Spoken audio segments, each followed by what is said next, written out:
SIR শুনানিতে হেনস্থা করা হচ্ছে এই অভিযোগে এবার মঙ্গলকোটে উত্তেজনা ছড়ালো। টায়ার জালে অবরোধ করে বিক্ষোভ দেখাচ্ছেন স্থানীয় বাসিন্দারা। মঙ্গলকোটের বটতলার বাদশাহী সড়ক, সেখানে অবরোধ বিক্ষোভ। ছবিটা রাখবো একবার আপনাদের সামনে। বিভিন্ন জায়গায় হেনস্থার অভিযোগ এবং মঙ্গলকোটের ছবি রেখেছে আপনাদের সামনে। উত্তেজনা ছড়িয়েছে।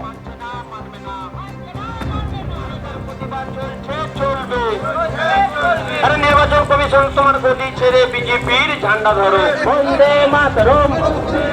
আরে স্যারের বিরুদ্ধে এত ভণ্ডামি চলছে কেন? বিজেপি তুমি জবাব দাও। মানুষের দলে দলে যাও, মানুষের উপর অত্যাচার হচ্ছে কেন? গণেশ কুমার তুমি জবাব দাও।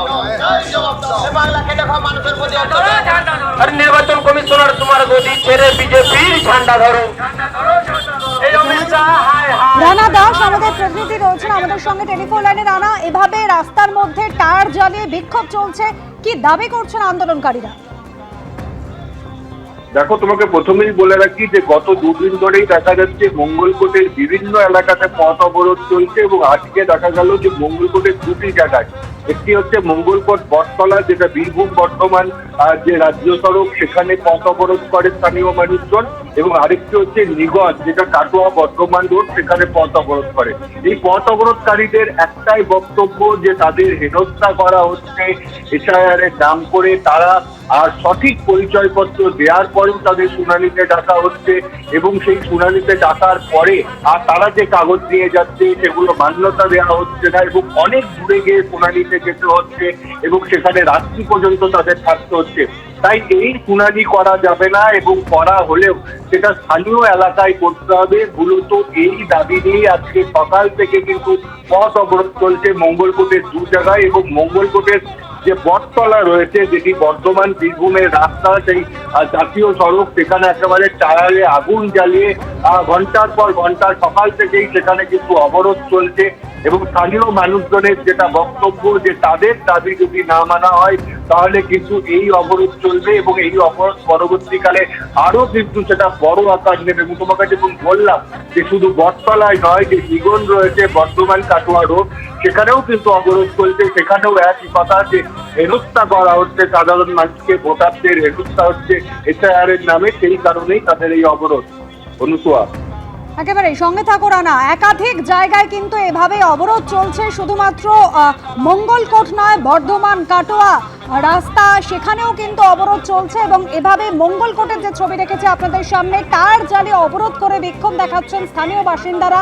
তারা বলছেন এসআইআর এর শুনানির নামে তাদের ডেকে পাঠানো হচ্ছে, বারবার নথি জমা দিলেও তাদের ফের ডাকা হচ্ছে শুনানিতে, হয়রানি করা হচ্ছে, এবং সেই অভিযোগেই তারা মঙ্গলকোটে পথ অবরোধ করে এভাবে বিক্ষোভ দেখাচ্ছেন। নির্বাচন কমিশনার তোমার গদি ছেড়ে বিজেপির ঝান্ডা ধরো। এই অমিত শাহ হায় হায়। গণেশ কুমার তুমি নির্বাচন কমিশনারের চেয়ার ছেড়ে বিজেপির ঝান্ডা ধরো। বিজেপি তুমি জবাব দাও। আরে বাংলার মানুষ এই বিজেপির দালালি গণেশ কুমারের কথা মানছে না, মানবে না। মানুষের প্রতিবাদ চলছে, চলবে।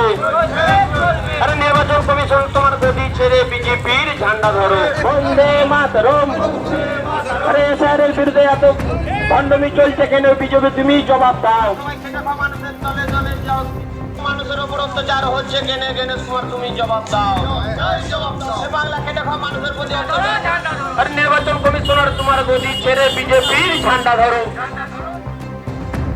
দিকে দিকে কিন্তু এসআইআর শুনানিতে হয়রানির অভিযোগে বিক্ষোভ চলছে। কেতুগ্রামের ছবি রাখবো আপনাদের সামনে, সেখানেও অবরোধ হয়েছে।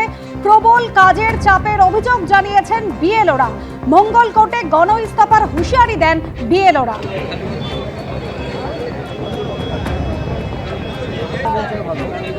বর্ধমানে কেতুগ্রাম, এভাবেই রাস্তায় বসে পড়ে বিক্ষোভ দেখাচ্ছিলেন বিএলওরা। প্রবল কাজের চাপ, দিন দিন নতুন কাজের চাপ তাদের ওপর দেওয়া হচ্ছে, এবং যে কারণে তারা গণ ইস্তফার হুঁশিয়ারি দিয়েছিলেন।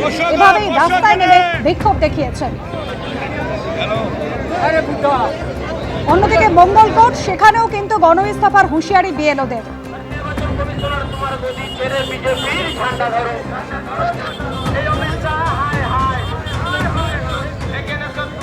এসআইআর শুনানি নিয়ে হয়রানির অভিযোগ। আমডাঙ্গার রাহানা মোড়ে গ্রামবাসীদের টায়ার জ্বালিয়ে বিক্ষোভ। অবরুদ্ধ 12 নম্বর জাতীয় সড়ক। ব্যাহত যান চলাচল।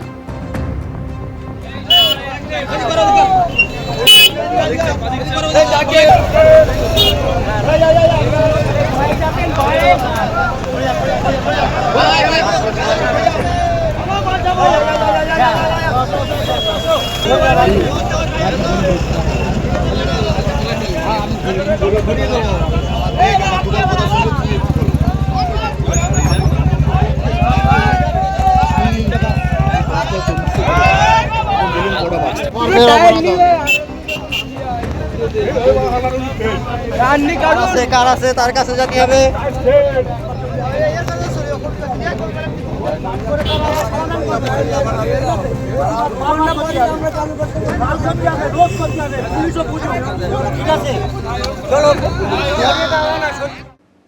এসআইআর শুনানি নিয়ে হয়রানির অভিযোগের মধ্যে ফের একবার নির্বাচন কমিশনকে নিশানা করলেন অভিষেক বন্দ্যোপাধ্যায়। বহরমপুরের দলীয় কর্মসূচি থেকে তিনি বলেন, নির্বাচন কমিশন নির্যাতন কমিশন। পাল্টা তৃণমূলকে নিশানা করেছে বিজেপি। আর এদিকে এসআইআর শুনানিতে হয়রানির অভিযোগে শনিবারও জেলায় জেলায় হয়েছে প্রতিবাদ। এই কমিশন নির্বাচন কমিশন নয়, এই কমিশন হচ্ছে নির্যাতন কমিশন। এই অনুপ্রবেশকারীদের, এই গুন্ডাদের, এই রোহিঙ্গাদের নাম নাকি এখানে রাখতে হবে, এটাই তো মমতা বন্দ্যোপাধ্যায়ের যন্ত্রণা। এসআইআর শুনানিতে হয়রানির অভিযোগে শনিবারও জেলায় জেলায় হয়েছে প্রতিবাদ। এর মধ্যে থেমে নেই রাজনৈতিক আকচাকচিও। শনিবার বহরমপুরে দলীয় কর্মসূচি থেকে ফের একবার নির্বাচন কমিশনকে নিশানা করলেন অভিষেক বন্দ্যোপাধ্যায়।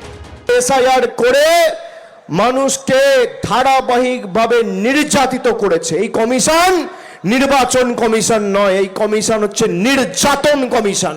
অপরিকল্পিত এসআইআর এর কারণে আজকে 2 মাসের মধ্যে প্রায় 84 জন মানুষ মারা গেছে, 116টা আত্মঘাতীর ঘটনা ঘটেছে।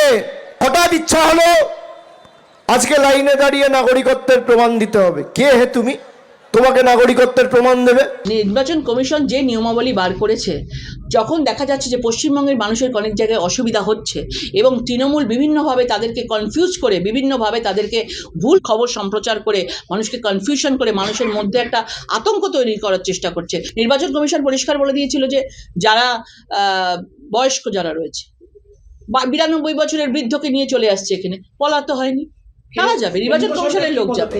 এর মধ্যে শুনানিতে হয়রানির অভিযোগকে হাতিয়ার করে তাণ্ডবের ঘটনাও সামনে এসেছে। বুধবার মুর্শিদাবাদের ফারাক্কায় তৃণমূল বিধায়কের সামনেই ভেঙে চুরমার করে দেওয়া হয়েছিল বিডিও অফিস। সেই ঘটনায় এখনও তৃণমূল বিধায়ককে ছুঁতে পারেনি পুলিশ। ফারাক্কার পরদিনই উত্তর দিনাজপুরের চাকুলিয়াতেও তাণ্ডব চালানো হয় বিডিও অফিসে। এবার দক্ষিণ 24 পরগনার ভাঙড়ে বিডিও অফিসে ব্যারিকেড ভেঙে হুড়মুড়িয়ে ঢুকে পড়লেন তৃণমূল কর্মীরা।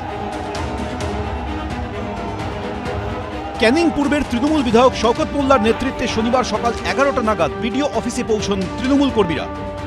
যেভাবে সাধারণ এসআইআর এর নামে সাধারণ মানুষকে হয়রানি করছে, সাধারণ মানুষকে যেভাবে মৃত্যুর মুখে ঠেলে দেওয়া হচ্ছে, বিএলওদের যেভাবে মৃত্যুর মুখে ঠেলে দেওয়া হচ্ছে, এই ঘটনার প্রতিবাদে নিঃশর্তে তাদের ভোটার লিস্টে নাম তোলার দাবিতে আজকে আমাদের এই ডেপুটেশন এবং আন্দোলন। বাঁকুড়ার বিষ্ণুপুরের বিডিও অফিসের গেটে টায়ার জ্বালিয়ে বিক্ষোভ দেখান তৃণমূল কর্মীরা। এসআইআর নামে বৈধ নাগরিকত্ব বাদ দেওয়ার একটা চক্রান্ত চলছে এবং সমস্ত স্তরের মানুষকে নানারকমভাবে হেনস্থার শিকার করছে। তৃণমূল কংগ্রেস চিরজীবন মানুষের পাশে সাথে থেকে লড়াই করে এসছে এবং আজও মানুষের স্বার্থে রাস্তায় নেমে আন্দোলন এবং প্রতিবাদ করছে। পশ্চিমবঙ্গের এই যে শাসন রয়েছে তা 26-এর ভোটে চলে যাবে যদি সঠিকভাবে এসআইআর হয়। যার জন্য এসআইআর পদ্ধতিতে সঠিকভাবে না হয়, তার জন্য এদেরকে ধমকানো চমকানোর একটা ব্যবস্থা করেছেন। বর্তমানে আবার ফর্ম 7 নিয়ে সংঘাতে পুলিশের গলা টিপে ধরেন বিজেপি কর্মী।